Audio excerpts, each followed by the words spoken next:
Hello and welcome everyone to episode 14 of One Piece at a Time, the One Piece read-through podcast where we read and discuss 5 chapters of the One Piece manga each and every week. I'm your host, Derek Bittner, and I'm joined by my wonderful co-host and freelance letterer at Shonen Jump, Brandon Bovia. How you doing, Brandon? Doing pretty good. Ready to get rid of Don Krieg. Yeah, that is sort of the big thing with this set of chapters where we're in a transitional phase. This is the end of the Baratier arc and the beginnings of Arlong Park. Oh boy. It is, we're into the good stuff. And honestly, there's some good stuff in here as well. It's mostly wrap up and it's, what you'd expect from that sort of thing. But there's some good moments in here and an interesting setup for the next. And honestly, a lot of hints that I don't even know if we can talk about for the future of the series. Yeah. It's a lot of just like, okay, we'll see how this plays out in 500 chapters. Yep, pretty much. Like that. Keep some nuggets in the back of your mind for like 4 years. Yeah, around about. It's insane, that kind of setup. But yeah, we'll get into it as we, of course, read. So with that in mind, let's go ahead and start up with chapter 66, The Chewed Up Spear. And we finally have Buggy and Mystery Woman discovering Moji and Kabaji. Yep, just bloodied up on the ground. I just love Buggy with his jaw literally dropping on the floor, which is like, I mean, he's a head and hands and feet, so that's like 2 feet off the ground. True. Buggy is probably one of the most expressive characters in One Piece. He is. It's kind of wonderful in that way. And, he has no idea that these two beat each other up. So, Yeah, there was like a whole sub-story going on in this sub-story. That's weirdly true. Like, just covering all of Buggy's. Yeah, and like we were seeing. I guess it makes sense that they're saying Buggy's crew and not just Buggy. Yeah. Oh my God. I do love the little detail of the woman looking at Buggy's funeral pyre, like burial. Yeah. What has Buggy gotten himself into? We'll see. Actually, we won't see. We technically won't see. There's a lot of even set up in this to get Buggy to where we think he should be. There's lots of little moments in between, but we'll get to that as we continue on. For now, we get just this wonderful smile from Luffy. I love that cocky grin he has as all the armor just bursts away from Krieg. Krieg's spitting up blood. So satisfying. Oh, yeah. It is like it's just finally, a massive explosion as well coming off the ship. Finally a good hit, sending him crashing into the remains of the ship and just shocking everybody. It's freaking wonderful. And then we get a page turn because this did throw me off. I thought the fight was over. Yeah, me too. It is not over. Krieg, I'll give him this. He does not go down easy. He's got a lot of tricks up his sleeve. Oh, yeah. And honestly, probably his most devastating trick, a net. Oh, no. It gets a net around Luffy. And that seems it. He's just like, I'm going to fall into the water. So all I have to do is land and you're sinking and you're done. Mm-hmm. I do appreciate the quick thinking from Luffy on this one, though, where he's just even able to instantly read, like, okay, this is the solution. Yeah. The very highly specific ones. And there's so many times where you see nets and other animations where it's like, oh no, a net. I can't get my arms through or my legs through. I'm just stuck in here. Oh no.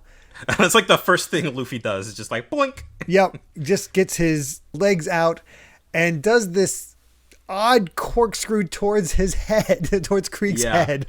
It's a cool visual, though. As much as just like, how in the heck? Like, it is just an odd, like at first it seems like a drop kick type thing, but no, he grabs Krieg's face with his feet. Yeah. Which is just unbelievable. And I love the text that's going on around it where Sanji's remembering this. He doesn't give, not for an instant. And how does he do it? How does he keep fighting even now? Zeph's like, that's what he's thinking. I love just I forgot how impressed Sanji was by Luffy's fight. Yeah, it definitely has been playing into the theme that we've been seeing, where like we just have characters who are constantly in awe of Luffy's dedication to his dream, and that like changes people. And so we are now seeing Sanji won over by Luffy's steadfast dedication. Yeah, even more so now because we've already seen him be like, I've give up on your dreams, I've given up on my dream, etc., etc. Yeah, even Krieg's impressed because he's still fighting on against my strength. What the heck? I mean, good on him. Again, another plan in this situation is like, hey, men, kill him, please. Bring out I was like, we've had a fair, a quote unquote fair 1v1. It's like, all right, screw it. Shoot him. Everybody get your bow guns, crossbows. And then the wonderful moment of Sanji kicking two guys down, standing on their faces in the water, which is just... That's such a cool visual. It really is. How are they floating? I'm actually rather impressed. They can't breathe. Sanji's foot is just like right on their noses. Like, how do they breathe? How are they still swimming? It doesn't matter. It's just a cool visual. Yeah. And speaking of cool visuals, the fact that Luffy begins twirling Krieg into this basically helicopter spin. Yeah, with his feet. Driving him towards the Baratier's deck. Even though it clearly shows you at the top of the page that, yeah, Luffy's not avoiding this. He's going in the water. He's just that dedicated to getting the win. And then, wonderful 2-page panel of giant gavel. Oh, just, I've been loving the, like, crazy perspective shots with this attack. It just all of the build up is so good. It is just, and Krieg has been bleeding out of the mouth so many times with Luffy's big hits. We got a nice big hit at the end of the last chapter. This one does feel like it's finally it. It's the last hit. Yeah. And you got everybody freaking out. It's like, oh, he did it. He beat Don Krieg. Just that little from Luffy as he goes into the water and kind of passes out. Just, man. After all of that, it's just sinking into the ocean. Yep. And that's just all there is to it. I think Zeph really does feel like the standout character of this arc. Zeph and Gin, just because Zeph's wisdom and like insight into this when it happens is so satisfying, and just how he kind of says these little things that's like, okay, this is the kick in the pants that Sanji needed. I think that aspect of this whole arc has been handled really well in a way that I hadn't thought about it before, of just like seeing how Luffy's actions can really how they influence and change Sanji.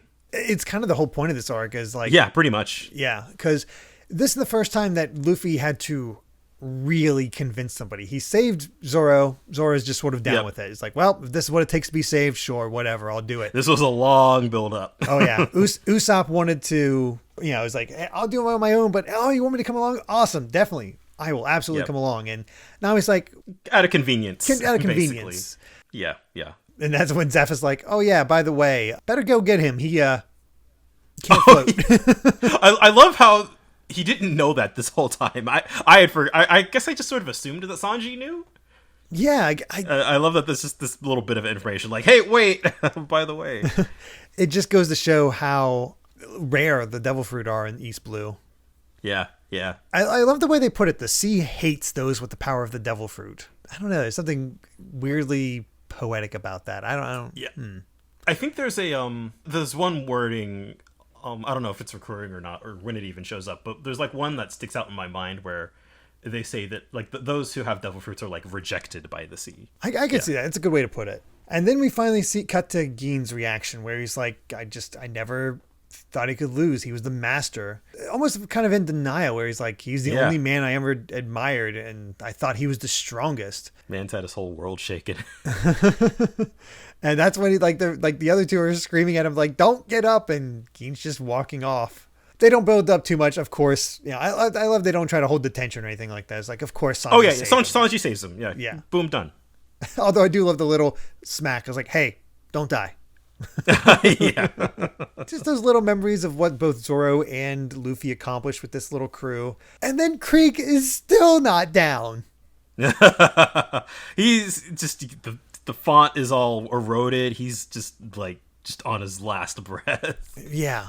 It is. Even his crew is just like, dude, just stop, take the L. Yeah, you're damaged. He's clearly out of his mind and just sort of running on pure adrenaline. It's like his mind literally cannot cannot fathom how he lost. And we saw how much he was in denial with Mahawk. So yeah, this tracks. I love that little moment of just the simple gut punch from Gin just saying, "We lost. Let's take our defeat like men and start again from zero." What a character this Gin, right? Somehow the most like twisted sense of morality, even maybe more so than Don Krieg, but is able to, he's able to accept when a loss is a loss. And I like the idea that both of them are kind of stripped down to their essentials at this point, both Krieg and Gin, because Krieg has lost all of his armor, all of his tricks have been stripped away by Luffy, and then Gin has done the same. We see the scars on his arms for the first time after he took off his jacket and his headpiece is off. Yeah. It's a nice little symbolic gesture. And rock bottom. Yeah. It almost makes him stand out in a way, because the thing about Gin for the longest time was like he just seemed like a slightly higher mook than the guys that we see standing he's just around. A guy. Which is kind of impressive that they could he knew how to draw him to look like that and kind of throw people off on what he was capable of. Yeah, even I in my memories of this arc, I hadn't really thought much of anything about Gin, and I was like, oh wait, no, this guy's actually like super good and kind of super important to this part of the story. Again, the relationship between Gin and Sanji summed up. Thank you for your kindness. Yeah, sure, don't come back. Don't come back. I love it. what a just great way to end the chapter. Yeah. Whew. It's over. That is over. The fight is officially over. We had one more chapter with this freaking Krieg. Wow. Man. Whew. And then the SBS gives us a kind of probably an important breakdown of the Marines, where we have all the different ranks and can see that, Captain Morgan was kind of far up there in the chain. Yeah, he earned his stars by pretending to capture Kuro, so I guess that shot him up pretty high. Definitely. And from what we can see here, if I remember correctly, it was Lieutenant Full Buddy, right? So I think so, yeah. Amazingly enough, Morgan had a higher rank than Full Body, even though Full Body seemed a little stronger. Might be wrong by that, but I got the impression that he was stronger than Morgan. Yeah. Hard to say, but who knows? I have a feeling we'll probably be because I honestly do not remember. I know we meet some of these ranks as time goes on, but I don't know if we meet all of these ranks. I don't know about all of them, but some are definitely more important than others. It also just shows like how much he had planned out. Yeah, the fact that all of this has been planned out is like, okay. Like it really does feel like he developed his world before starting all this, which the pre-production and pre-planning for all that has to be off the charts. Yeah. But let's go ahead and move on to chapter 67, The Soup. And how appropriate. That's exactly what's happening to Richie and his crew. Or Richie being boiled alive. I love it. Richie Alvin, or Richie's pirate crew, stewed in red wine. And it's like, oh, hey, the natives are cannibals. I love the guy just pouring wine into he seems so happy with himself. Like, yeah. He's like, ooh, this is going to taste good. And he has all the, and the thing is, they know they can eat veggies. It's just like, no, human meat is good. And you know what? Lion meat too. It's like, no, we just like the taste of human. Just throw it all in the pot. It's just such a ridiculous. I think the fact that it's Richie in there as well, screaming like that, it just makes it all the more ridiculous. And poor Richie was born to boil. Yep. It's a hard life, but let's see if they can get out of this scrape. Oh. But yes, in the chapter itself, Gin isn't fully gone. We still got some more to move on from, because Patty and Carney are still like, hey, you breathe in deadly poison, don't you? And then that guy tried to kill you. Don't you want to get revenge? It's weird that they're being the sensible ones here. Yeah, a little bit. These last words from Gin are really interesting to me, saying that I hope our paths will cross again on the Grand Line. And I gave it a lot of thought, and pirating is the only thing I want to do. Somehow Don Krieg's dreams have become my dreams. And then he just spits up even more blood. That's that Luffy influence, I think, working its magic. It seems that way. And the thing is, to the best of my knowledge, and I mean, obviously don't spoil anything, I don't think we see Gin again, as far as I remember. And so him saying I may only have a few hours left to live. Yeah. For all I know, really, he's dead. He died. Not something I thought about. I think that is certainly the implication. One Piece characters have also lived for a lot worse. That is also true. I honestly don't know. Gin taking this look at himself and being like, this is actually what I want. It's like, if you commit yourself to something, you don't worry about the enemy or even about your own life. It's like, that's just what you go for. I'm not going to hide in Krieg's shadow anymore. And you know what? I could believe that Gin is stronger than Krieg. Yeah, that's weirdly respectable in a way, almost. Yeah, it is a very odd thing. Sanji just replies in kind. It's like, all right, get him a boat. And it's just the ridiculousness of these two playing off of Sanji, is like how he commands them. It's like, don't shout, we'll get it. And like it's like, yep, these guys have fully devolved into just comedy. Yeah. And I love how they even like, okay, we're going to need about 15 men in attack at night. We just might beat him even though he's injured. Yeah, there's like, we have a chance now. Luffy finally wakes up some amount of time later, and the pirates have already left. Get a small little flashback. Nothing, I think, too crazy. It's just more just, the final farewell. Although I do love the visual of all the pirates stuffed into that boat. I forgot about that part. It made me laugh so much. Oh, yeah. Especially because you can see Pearl in there as well. Yeah. They're just... Oh, man. One Piece and its cartoon nonsense. Like, they're just like, we're sinking. And the Don Krieg pirates were never heard from again. Yeah. I mean, they were pretty soundly taken care of, it feels like. So, yeah, that is something. That is a hilarious way for them to go out. Again, that's just Looney Tunes nonsense. Yeah. We're back to Luffy being Luffy, where Sanji's telling him he hopes to see you on the Grand Line. He hopes to see you there? Not me. Yeah. Luffy's already made his mind. Yep, he totally has. It's like, he's like, oh, so you're going to join my crew? Nope. I'm staying here as a cook. It's like, all right, well, suit yourself. And he has his hand just gripped around his collar. Your hands are telling a different story. And Sanji's just like, well, after all this, like, I can't go because these guys can't be counted on. There's too many strong people out there. But someday I'll get out there to the Grand Line. Yeah. Just now's not the time. But then his face lights up to talk about the All Blue to Luffy. This I thought was adorable. or this next page. Yeah, to see Sanji just completely lit up. Something we haven't seen of him as an adult, really. Mm-hmm. Yeah. You get proud father vibes from that's definitely that look on Zeph's face. He's just like, because especially since you had we had already established that like this was a dream that he had given up on, and everyone was like, it's not real, etc., etc. So just seeing that like childlike wonder on Sanji's face is just great. Luffy's the perfect person to talk about this because Luffy will not say otherwise. It's like, yeah, that sounds amazing. Let's do it. And you don't get any of that from Luffy, but it's just right there. Like Luffy's character enough, and just from that face that he'd be totally down for this. Yeah. Time for some food. Food is ready at the employee dining room, and they all come in, and it's just like sort of weirdly silent. It's like, no chairs for you. Go eat on the floor.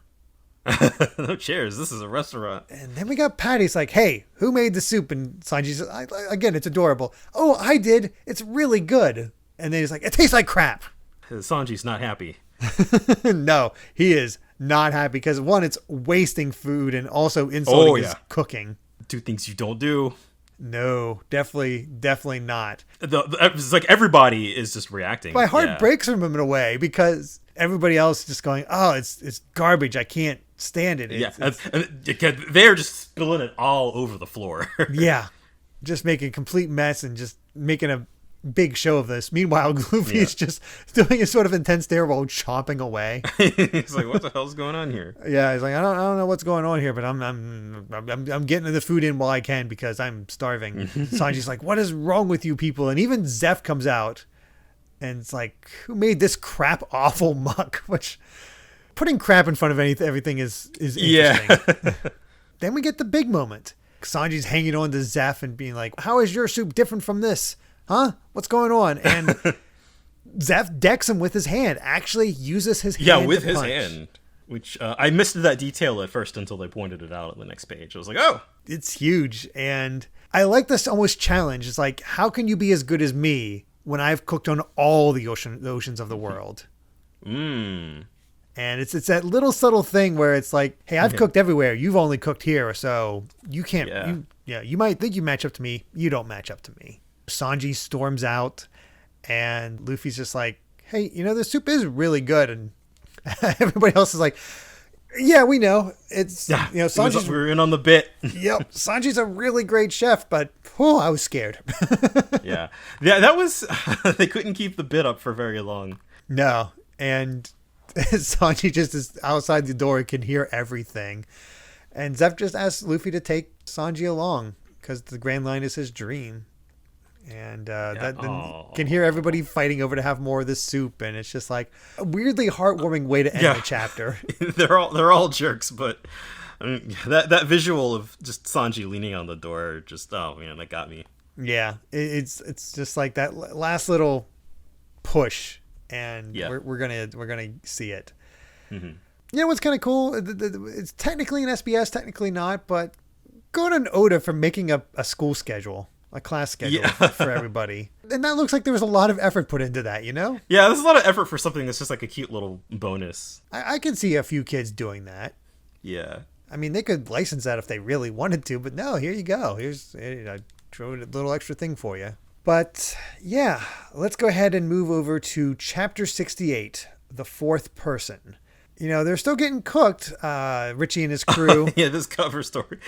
Yeah, I didn't even notice they were still getting cooked in the background. I was more focused on the natives finding these strange floating detached body parts. Yeah, it's like, some garnishes. Like, okay, we eat people, but it's weird to see them all pre-cut for us.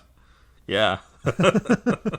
This cover story is weird. Yeah, it's definitely weird. Like, you can kind of see where it's going to go at this point, but it's also like, okay, where are they going?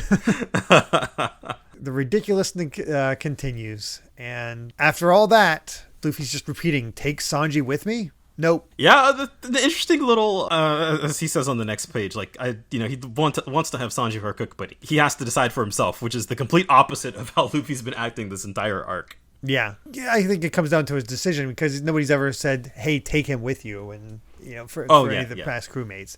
So it does show that different thing. Like, Luffy might be insistent, but kind of like in the same way as Gaimon. It's like he can kind of tell when somebody says no, okay. Mm-hmm. But he will pressure you up until the last moment. Yeah.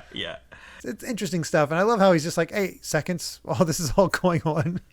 Yeah, he's just more concerned about the food. And then we have just out of nowhere. Yeah, that a weird transition to this next little story beat. Yeah, it's just like somebody's sputtering and going through the ocean, and Sanji's just like, what the? And jumps out of the ocean, lands right on top of Sanji, sending him through the wall, basically, from what I can tell. Yeah. And it's like, it's a merman. He came all the way from Fishman Island to eat our food, which, okay. Sure, yeah. Then I love one of the other chefs. Like, it's a man and a panda shark, moron. Like, yeah, of course that's exactly what a normal person would think. Yeah, exactly. But no, it's just Yosaku. Yep, Yosaku is back and a little worse for wear. And Luffy's definitely getting some info. It's like, okay, where are the others? That's when we get a breakdown. It's like, we didn't catch her, but by the wake of her ship, we were able to roughly guess where she's going to go. She's going to an unbelievable place, and I'll tell you the details later, but we're definitely going to need you, Luffy. It's like, I don't get it, but I'll go. But, oh, wait, I do get it. Let's go. Yeah. And Sanji's changed his mind. I'll go with you. And that's it. Yeah. We got him. We got him. Hook, line, and sinker. We got him because it's like we both have foolish dreams. So I'll chase mine too. I love that. That's what this crew is. Yeah. Romance done. It's like they're going for their dreams, and it's Luffy's so happy. He's just hooray with his arms raised up. Hooray and dancing with Yusaku. Yeah. He's like, hooray. Of course, before any of that, we got to have our proper goodbyes with all the other chefs. Patty's like, I was going to try to throw you out with my own hands, and now you go to decide to jump shit. He's like, you're acting as crap bad. I do love, it's like, well, you guys are so loud about it. Yeah, it's like, you weren't hiding this. And Zeph says the things like, I never like kids, and not a day goes by they don't regret saving your worthless life. Is like, Sanji seems to believe it, but I know. They're still talking smack. There is no part of me that actually believes it. Mm-hmm. But hey, Sanji has his own boat, and the chefs hook him up with some supplies. I don't know. I love these little flashbacks. We got it with Usopp, and now we're getting with Sanji. These were good. I love these lines. I don't know. Is that's Sanji, bloodthirsty cutthroats who escape convicts. If they're hungry and can make it to this restaurant, then there's a reason for us to keep fighting. And just them seeing the first time seeing the Barati, and just. Man, I didn't realize it was so expensive that he sank his whole fortune into it, and it still owes money. I wonder if he ever paid it off. I have to imagine. And how do you have do debtors come to like this thing's on the ocean? Like, can they find it? Whatever. I don't know. I guess not worry about it, but yeah.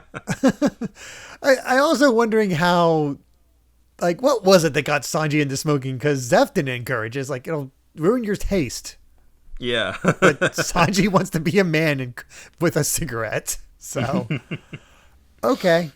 I love these flashback versions of Patty and Karn. Yeah. Yeah, they just look hilarious. I think I don't know whose design I love more. I think because Patty looks straight up like old Yakuza. Yeah, I was gonna say they look like out of like an 80s gangster movie. Yeah. Pretty much. It's kind of wonderful. Also, I love that the sign is just crap cooks welcome.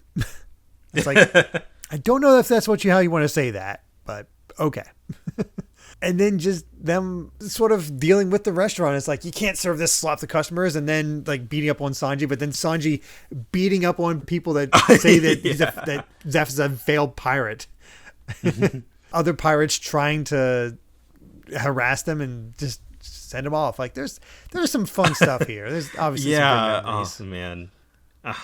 Clearly they've been through a lot on the Baratier. Yeah. It's not Sanji going back through all those memories got me good. Yeah, it really did. And got all the cooks waiting for him, and then Patty and Carnate trying to attack him with, I love that it's spoons and not the forks. Oh yeah, of course. Hey, they're going easy on him. Yeah, exactly. And just cut, and they're just they didn't even have a panel dedicated to it. They're just on the floor. Despite the fact that like a day at most has passed since that whole fight, so like Sanji still got like broken ribs and stuff. Nah, it's fine. I guess they're just bruised because he's that tough. He went easy on him. And I gotta admit, this moment got me. It's just like, let's go. It's like, you're not saying goodbye. And then all Zeph says is, keep your feet dry. Yep. And we finally get a tearful thank you. Yeah. From Sanji. And he's crying. Zeph get tears in his eyes. Patty and Carney are crying. It's like, damn it. I'm getting tears. The teary One Piece goodbyes always get me messed up. And I appreciate so much that like they basically spent like this is sort of like the Baratier is like the found family that can't stop arguing with each other, but like that they all love each other inside, but they're too prideful to say it. So just all just hearing from Zeph, just keep your feet dry, and is just enough to break Sanji. Break all of them, really. It's so good. And that's it for the Barati arc. Yeah, they're setting sail. Yeah, and I gotta say, as a step up from Kuro, we've said it before, it works. It is a template for how One Piece moves on from this point, from the beginning to the end. The chaos at the beginning, the way the tearful goodbyes at the end, the craziness that happens in the middle. It's all good stuff. The blueprints are there. Yep. Maybe not fully developed, but this is definitely the most there that we've seen of all of the arcs so far. And I mean, of course, because it's the longest one so far, but it just like you can see the building blocks of a quintessential One Piece story kind of coming into place here. And like, I still this arc is, aside from Don Krieg, this arc is fantastic. Yeah, it's really good. I mean, we've made our opinions known I liked it a lot more Krieg. than I thought. Yeah. I forgot how much I enjoyed the arc because I do remember being a little annoyed by it at points during the anime, but again, as we've said many times, pacing can be a big help. Yeah, it sure can. Yep. So let's say we get into our new arc with Chapter 69, Arlong Park, which, hey, that's the name of the arc. Hey, nice. Perfect. And Merry Christmas? I did not expect that, but okay. Well, I'm just now noticing that it's Usopp he's the one running the sleigh. Yeah. It's not like the deers are on the inside. It's Usopp that has to run. And I wonder what kind of meat Luffy has in his mouth, because that could be a little awkward. I hope it's not reindeer meat. Nope, that'd be unfortunate. But we've set sail. We even got that little caption to say like, "Yep, we got Sanji. Market. It's official." Yep, we got our fourth member of the crew. Nami is kind of left. Citation needed. And Yusaku is more affected than any of them. He's still crying. He's like, but it was all so moving. How long ago was he's still crying? But Sanji does point out, is like, hey, look, even if you get Nami back, there's still only 5 of us. You really plan to take on the Grand Line with such a small crew? And it's like, I'll gather more crewmen when we get to the Grand Line. After all, it's paradise. Cross that bridge when you come to it. And it's interesting to hear that we've heard Pirates Graveyard. We've heard just awful things about it the entire time. Yeah. But Zeph's comparing it, that's saying that some people call the Grand Line paradise. You kind of get the feeling Zeph has seen some stuff. Oh, yeah. He absolutely has seen some stuff. But it's also notable with Luffy that, it makes sense that the Grand Line would be paradise for him. Yeah. And just hearing how that excites him. So, yeah. But then we get Sanji with those nostrils flaring once again. It's like, well, if Nami was with me, I wouldn't care if there were only 2 of us. It's your definition of paradise. People have different definitions. Oh, yeah. There's definitely some other ones. Yosaku's here to lay down some truth. It's like, you're taking it too lightly. Even Zoro would be intimidated if he knew the truth. And Nami's on a collision course with one scary guy. And they immediately ignore it. Like, time to eat. Time to eat. Yay. Just time for some good old-fashioned exposition. And, of course, Luffy's just like, whatever. Mm-hmm. And we start learning a bit more about the Grand Line in real terms, because there are 3 great powers that rule over the waters, but we only hear about one of them, the 7 Warlords of the Sea. These are 7 government-recognized pirate leaders that inhabit wild regions and basically any unlicensed pirates are easy targets for them. And the government allows it because they get a cut of the haul. It's basically like a deterrent. Yeah. Yeah, we're sort of paying pirates to be pirates to discourage like crappy little startups like Luffy. Right. Think Suicide Squad. It's like, they're bad guys if they lose out to these other pirates and no skin off our teeth, but we want basically. Yeah, but they also need to have some kind of power if we're going to make this thing happen. And they have some kind of power because it's revealed Mihawk is one of the 7 warlords. Yep. Which, boy, does that put in perspective what they're capable of at that point. Yeah, I love Luffy's just like, there's 6 more of him? Yeah. He's just clapping with his feet. It's just like pure excitement. It's like, they must be impressive. Yeah. One of the other 7 is Jimbei, the leader of the Fishman Pirates, which, hey, Fishman Island and and all this is getting brought back in immediately. What sounded like a throwaway thing from the previous chapters, like, this is an actual place. Yeah, and Sanji's excited. It's like, oh, the Fishman Island is and the Grand Line is famous, isn't it? There are beautiful mermaids there. Interesting line of dialogue here is like, in exchange for becoming one of the 7 warlords, Jinbei released a holy terror into the East Blue. And I'm not quite sure I understand that line. It's like, so he joined the 7 warlords, but in exchange, he allowed Arlong to go free. Is that what I'm hearing from this? I believe so, yes. Okay, so he just basically bought Arlong's freedom in exchange for, I'll become a government dog. Okay, yeah, that works. Yeah, pretty much. And then we get Luffy's interpretation of what Jinbei looks like. It's just crayon drawing of a fish with legs. Yeah. Four legs, and I love how Sanji's actually amused by it. Arlong is a fishman, used to be Jinbei's equal, and this is his territory, making Don Krieg look like a pussycat. So we're basically going into the territory of somebody who is on the level of a warlord. Yeah. Yeah. They're on the level of a warlord. They are basically, Arlong is your taste of what the Grand Line is capable of. Yep.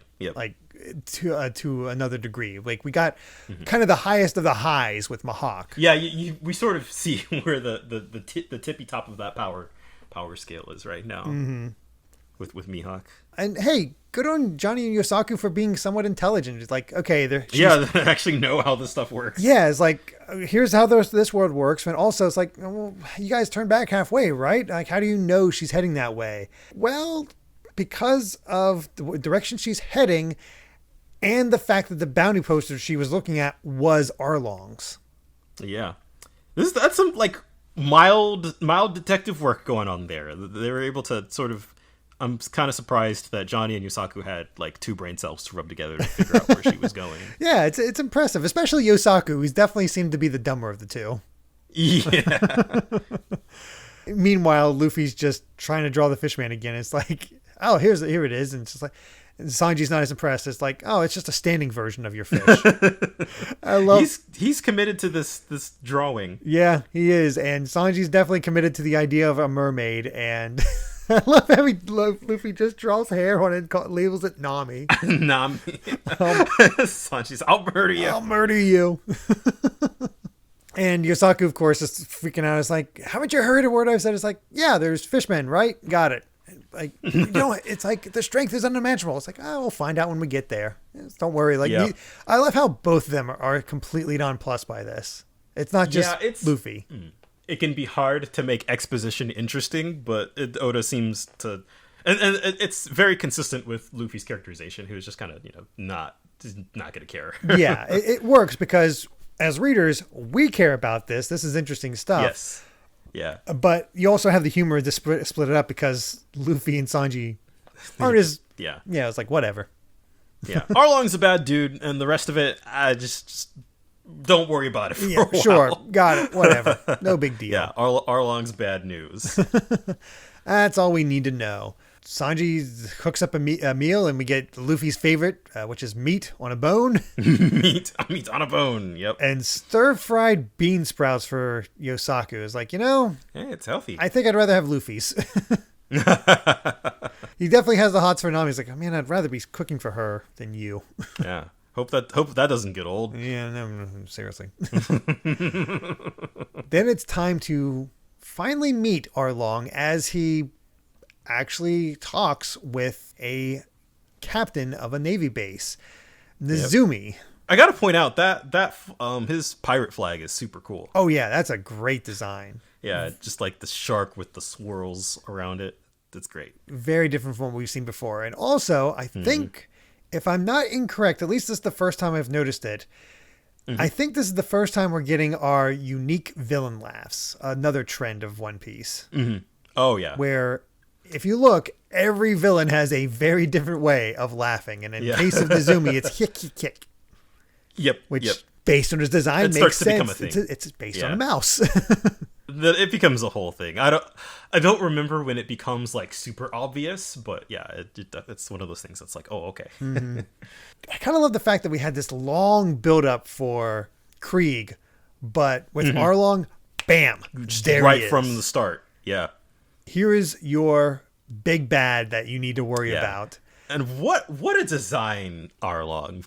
Just one of the most imposing villain of the series so far, for sure. Oh, yeah. Just the gills on his side, the huge limbs and whatnot. He just the nose. Yeah, he's huge. But also just like open shirt, Hawaiian, rocking the Hawaii tourist drip. Yeah, you kind of got the sandals and you got the little straws at the bottom. At the bottom, he's very tropical.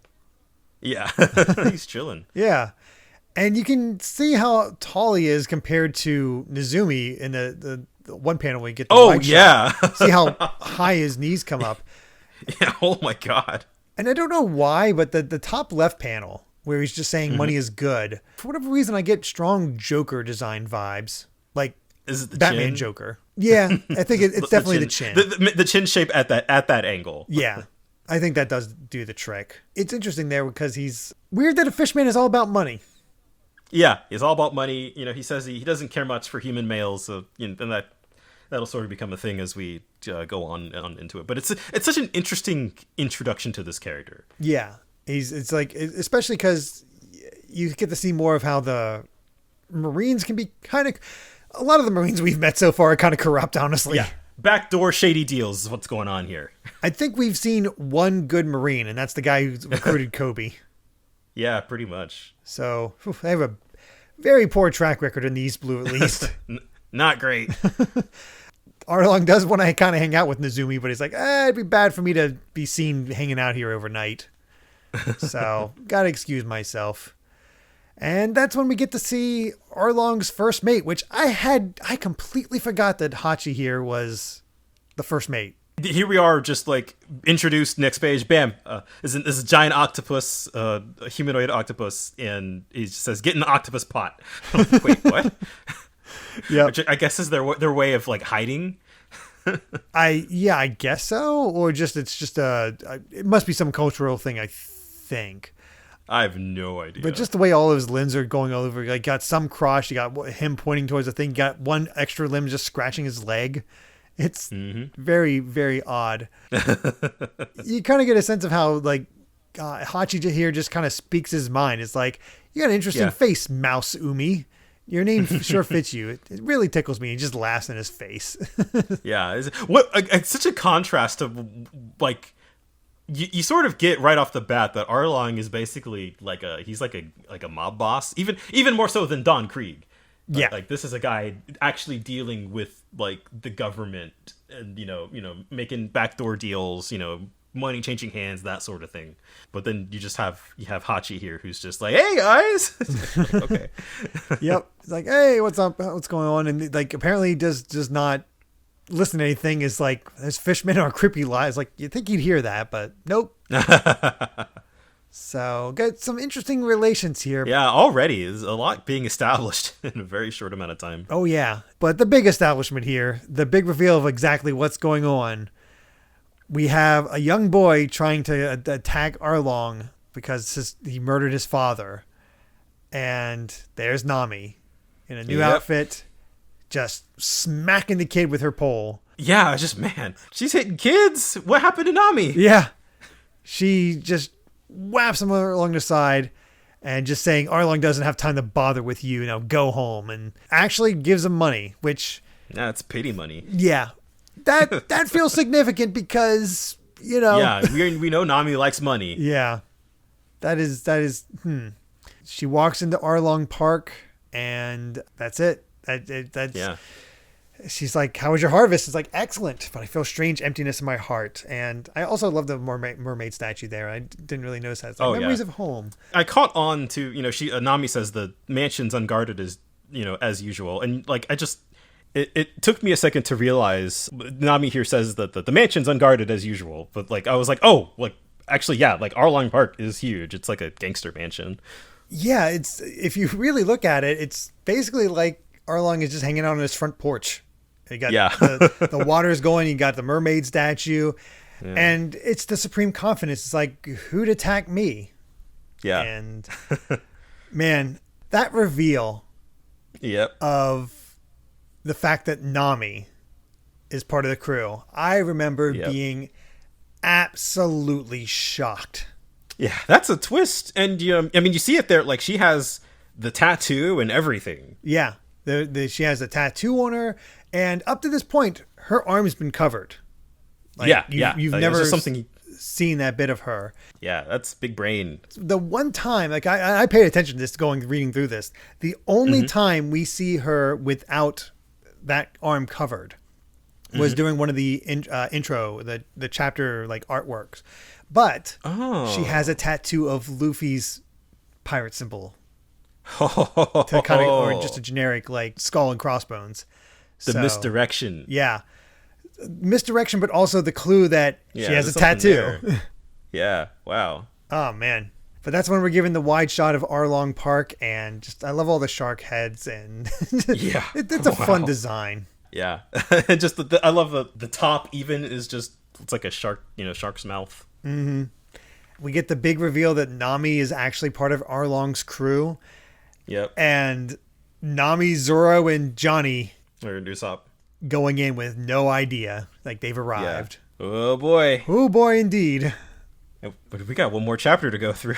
Yeah, we do. There's nothing too major from the SBS looking through this, though. Yeah.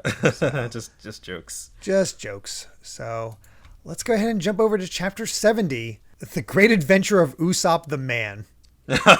This chapter title made me laugh out loud. Yeah, it's like, okay then. All right. Right from this bit, it's like, all right, that's the place. So where did Zoro's ready for a fight? I know, he's just like, so we just hack our way in, and, which seems cool at first until you remember he's still bandaged up in maybe what 2-3 days since. Yeah, he still only has one sword. Yeah.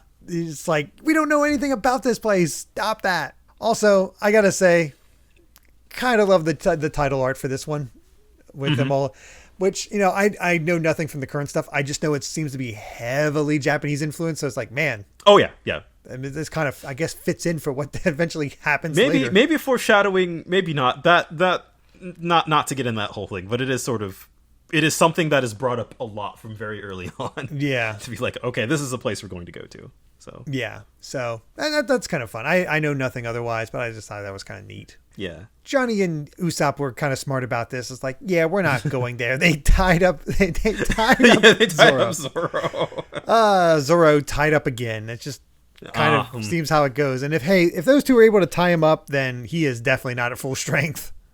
He's not ready for a fight. But hey, they found the Going Merry anchored at a weird spot, apparently near a place called Cocoa Village.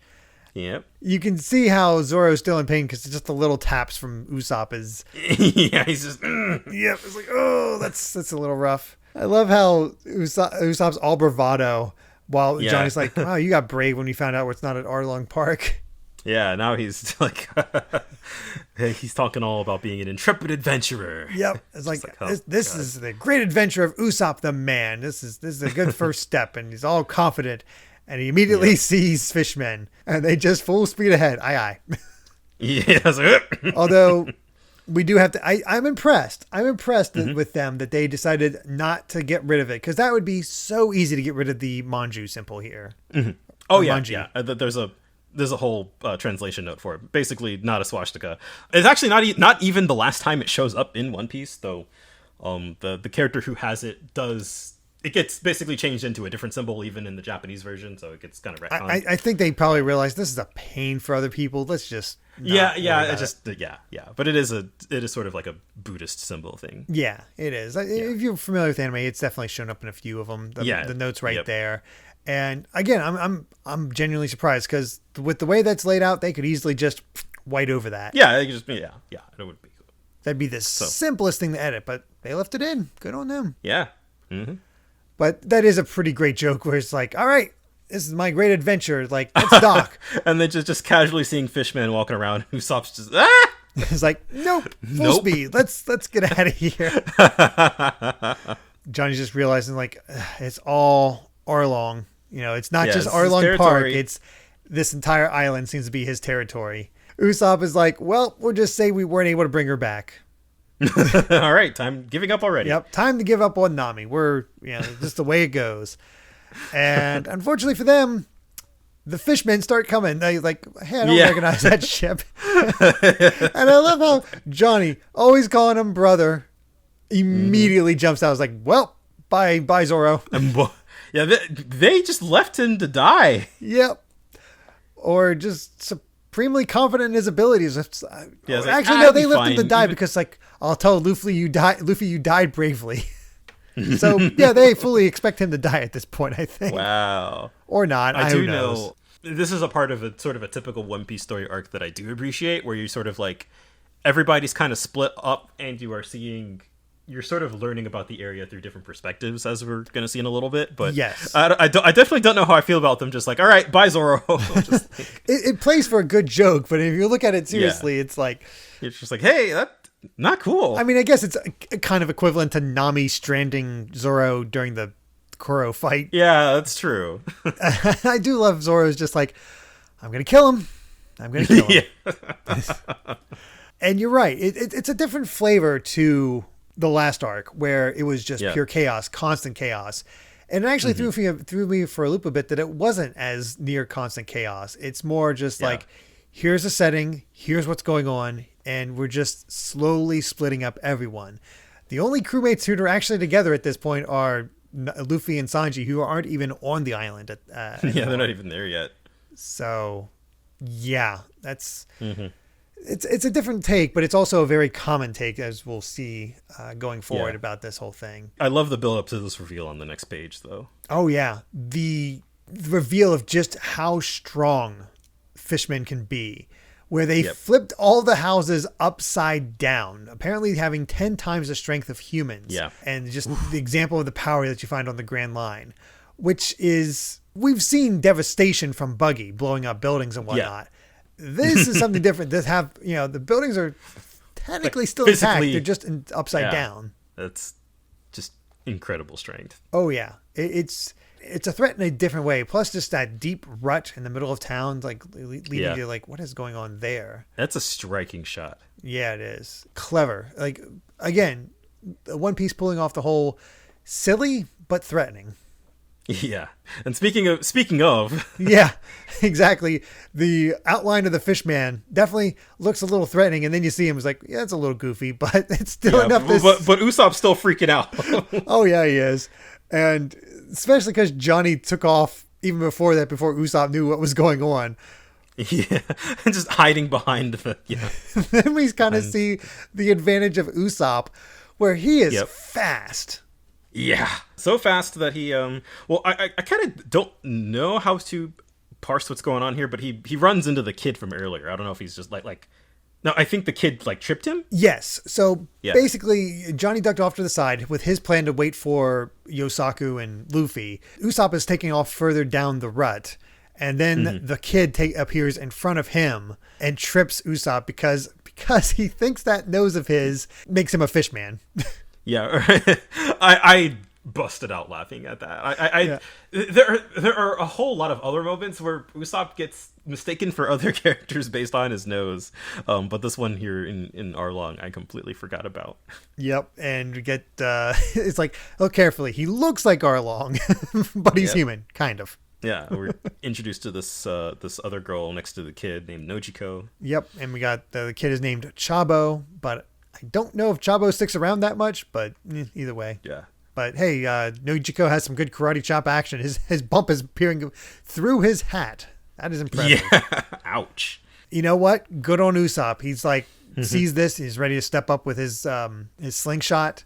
And it's like, all right, I'm going to try to take him on. And then he gets bonked on the head by Nojiko. He's like, don't touch the fishman. That plays with some expectations just a bit. Yeah. Who's on whose side? Yeah. It's hard to tell anymore. No, instead we move to the outskirts of Cocoa Village, where we're in Nojiko's house. And she was able to somehow ditch the fishman while carrying Usopp. She just says, hey, I'm Nojiko and I grow tangerines, and that's about it. But very terse. Yep. And that's when we learned, is like, Usopp's like, why'd you hit me? Why, when I was trying to protect you? Why'd you protect the fishman? It's like, I saved your life. Right. Yeah. It's like, you don't understand. If you laid one finger on a fish man, they'd kill you. You should know that, but she's expecting him to be from the village that got turned upside down. Oh wait, no, he's talking. I'm sorry, I thought he was talking to Usopp. She's talking to the boy from Gosa Village. Yeah. It's like, you should know what they're capable of. He's like, but they killed my father. They sicked these huge monsters on us. Excuse me. Yeah, and that imagery is terrifying. Oh yeah. In the background. Yeah. Just Arlong and his nasty grin. Yeah, the major grin, the big old widespread thing. We get to see a bit of almost like a saw blade thing around behind his back. A mysterious monster, and then just all of his crewmates. And we get to see Hachi's strength too, where he's lifting up this huge boulder. Yeah. 8 arms. Yeah, there's a lot in there. Oh yeah. That's when Usopp realizes the grooves in the ground are actually from that huge monster. So the kids definitely him realizing there are monsters here too. His jaw just wide open. It's like, oh god, what am I got myself into? But that's when he reveals that I went to Arlong Park to get revenge, but a member of Arlong's crew got in my way. She was like a witch, and I want to kill her too. And all Nojiko says is like, all right, go get yourself killed. Yeah, just stone cold. Yeah, if you don't care, then neither do I. But remember this, me and the witch both stopped you and saved your life twice. So if you're going to be ungrateful about it, go die. Yeah, wow, it just doesn't care. Mm-hmm. You get this interesting line here where it's like, I once knew a child who faced a life worse than death and chose to live anyway. So when I see a kid like this who's too cowardly to live, it makes me sick. This reminds me of the back and forth Luffy had a couple chapters ago, or Luffy had with Sanji. A little bit, yeah. Or he's just like, don't be so quick to throw your life away, basically. Mm-hmm. You have to live. You can't fulfill your dreams if you're dead. So live. And it just immediately endears you to Nojiko, I think. Yeah, for sure. You get where the kid's coming from. He's like, I want revenge, but I'm not strong enough, so I'll go take care of mom. Then we get this interesting, we got this is very Japanese line. It's like, you're not so bad despite the tattoos, where there's a bit of stigma there in Japan. Yeah. So for those who aren't aware, and I'm sure most of you are, but just in case, tattoos kind of signify that you're in the Yakuza in Japan. So. Yeah, kind of. Yeah, it's something that gangsters and all manner of ne'er-do-wells do. So is the perception over there. Yeah. So and you see all the tattoos that Arlong and his crew have, and they're part of all that. So it definitely makes it seem not so good. It's a serious thing too because they actually this is a long time ago, back in 2008 when I visited Japan. We went to a hot spring, and they did say to us, if you have tattoos, be sure to cover them because not a good sign. So it's kind of a big thing. That's Usopp introducing himself as Captain Usopp. I also love how Nojiko was like, why should I care what you think? I don't even know you. Oh yeah, I was like, thanks, I guess. I mean, hey, that's a pretty normal response to somebody who's just like weirdly aggressive about your tattoos. Yeah, a little bit. All right, thanks. But Usopp's also the first one to learn that Nami's a part of Arlong's crew. Yep. And then the other big surprise, Nojiko is Nami's stepsister. Oh. Dropping bombs left and right here on this last page. Oh, yeah. So we've met some of Nami's family. We've learned what she's all about. And now Zoro is going into Arlong Park as a prisoner already. Hey, he got what he wanted. And I love that last panel of Zoro's just grin. And he's just like, tell him it's no ordinary suspicious kid. Yeah, he's like, he still has the confidence to back it up. It's I'm good. I guess when you think about it, I'm sure Zoro probably knows of Arlong since, he used to be a pirate hunter. And, True. They had, Johnny and Yusaku had a whole bunch of wanted posters that included Arlong. So, Zoro's probably like, all right, time to throw hands. Let's do it. I'm here. Might as well. Yeah. That's all right. Let's see how this goes. No real fear. But then the last thing we'll talk about before all this, the big question in the SBS this time around. What does the D in Monkey D. Luffy stand for? Is it Danburi, Daibatsu? I got to know. And Oda's just like, yeah, I get this question a lot, but I can't answer it yet. For now, just read it as D. We'll just leave it at that. That is... Yeah. Significant. And honestly, I don't even know how significant it is, but it's cool that this was established this early on. That it was something that people were curious about, and that Oda knows the answer to, and is just like, nah. Gotta wait. Yeah, gotta wait. Yeah. That's our set of chapters where we've only got a little taste of Arlong Park so far, but I think there's enough bombs in there. It's like, yeah, I'm ready to see what happens next.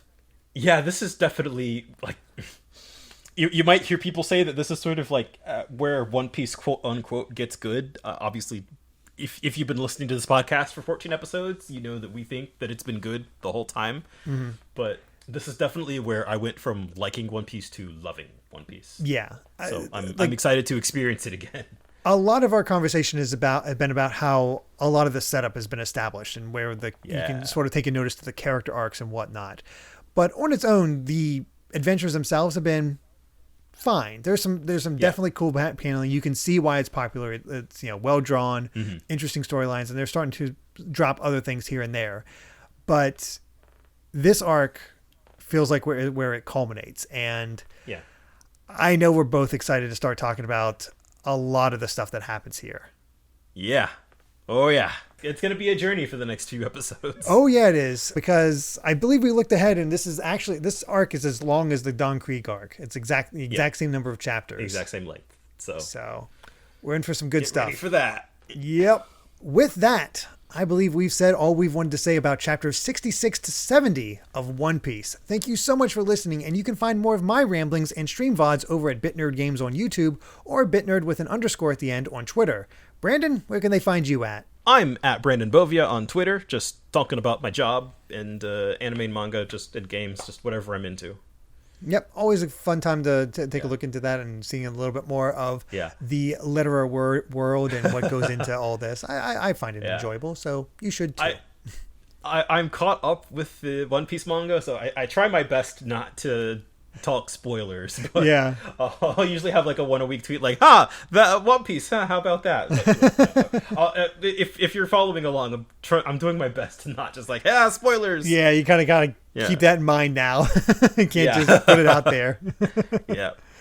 So well, and if you'd like to help us out more, you can support the podcast over at patreon.com/Derek Bittner. That's DERRICKBITNER to listen to the next episode 3 days early. And make sure to return next time as we discuss chapters 71 to 75 of One Piece. Until then, my friends, bye. Remember to take life one piece at a time.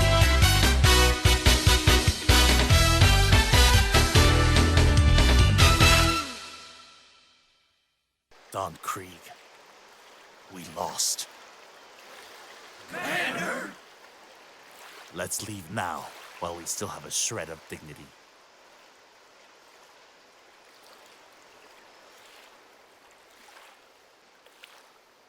Thanks for everything, Sanji. Sure. Now leave and don't ever come back.